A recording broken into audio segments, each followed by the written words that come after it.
1971 সালের 16 ডিসেম্বর রচিত হয়েছিল বাঙালির গৌরবের এক নতুন অধ্যায়। লাখো শহীদের ত্যাগ, অসীম সাহস আর লড়াইয়ের মধ্য দিয়ে অর্জিত হয়েছে এদেশের স্বাধীনতা। পরাধীনতার শৃঙ্খল থেকে মুক্ত হয়েছিল মুক্তিকামী মানুষ।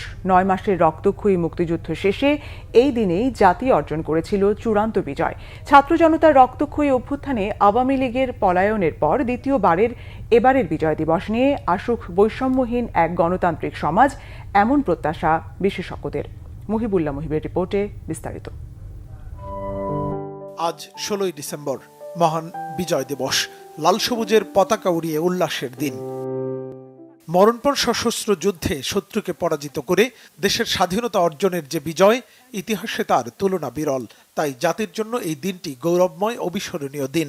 স্বাধীন জাতি হিসেবে বাঙালির আত্মপ্রকাশ ও পৃথিবীর মানচিত্রে সার্বভৌম দেশ হিসেবে বাংলাদেশের অভ্যুদয়ের আলোকোজ্জ্বল মুহূর্ত। তবে একই দিনে দিনটি গভীর বেদনারও। দেশকে পরাধীনতার হাত থেকে মুক্ত করতে অকাতরে জীবন উৎসর্গ করেছিলেন বাংলা মায়ের বীর সন্তানেরা। সম্ভ্রম হারিয়েছিলেন অগণিত মা বোন। অপরিসীম ক্ষতি হয়েছে জানমালের, যে ক্ষতি আজও পুষিয়ে উঠতে পারেনি বাংলাদেশের মানুষ। কৃতজ্ঞ জাতি বিজয়ের আনন্দের দিনে গভীর শোক ও শ্রদ্ধায় স্মরণ করছে আত্মদানকারী সেই শহীদদের, স্মরণ করছে বীর মুক্তিযোদ্ধাদের। এবারে বিজয় দিবস অনেকটা 1971 সালের 16 ডিসেম্বরের বিজয় দিবসের মতো। 71-এ 16 ডিসেম্বর আমরা বর্বর পাক বাহিনীকে পরাজিত করেছিলাম। এবার 2025 সালের 16 ডিসেম্বর সেই মনে হয় যে সেই অতীতের সেই মুক্তিযুদ্ধের বিজয় দিবস আবার ফিরে এসেছেন।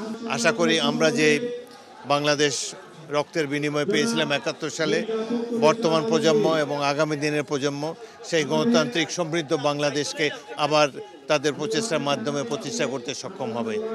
তবে 71-এ যে স্বাধীনতার জন্য রক্ত দিয়েছিল মানুষ, প্রকৃত অর্থে অর্জিত হয়েছে কি সেই স্বাধীনতা?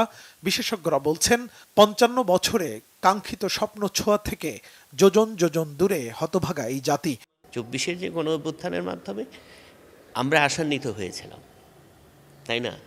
কিন্তু যারা এই 24-কে নেতৃত্ব দিয়েছে তারা ওই জায়গাটা ধরে রাখতে পারেনি। মনে হচ্ছে তারা আস্তে আস্তে বিলীন হয়ে যাবে এই স্বপ্ন বাস্তবায়নের দীর্ঘ পথ পরিক্রমার মধ্যে তারা হারিয়ে যাওয়ার একটা সম্ভাবনা তৈরি হয়েছে। সুতরাং আমি মনে করি যে আমরা যে সম্ভাবনার দুয়ারটা খুলছিলাম আমাদের সামনে, সেই দুয়ারটা আবার এখনও বন্ধ হয় নাই। আমি আশাবাদী, এখনও বন্ধ হয় নাই, কিন্তু সেটা ফিরে আসার যে উদ্যোগ, ফিরে আসার যে চেষ্টা, সেই চেষ্টাগুলো তো আমরা দেখছি না। ছাত্র জনতার রক্ত দিয়ে লেখা 24-এর গণঅভ্যুত্থানের ইতিহাস থেকে এদেশের শাসক শ্রেণী শিক্ষা নেবে বিজয়ের দিনে, এমন প্রত্যাশার কথা জানান বিশেষজ্ঞরা। মুহিবুল্লাহ মুহিব, বাংলা ভিশন, ঢাকা।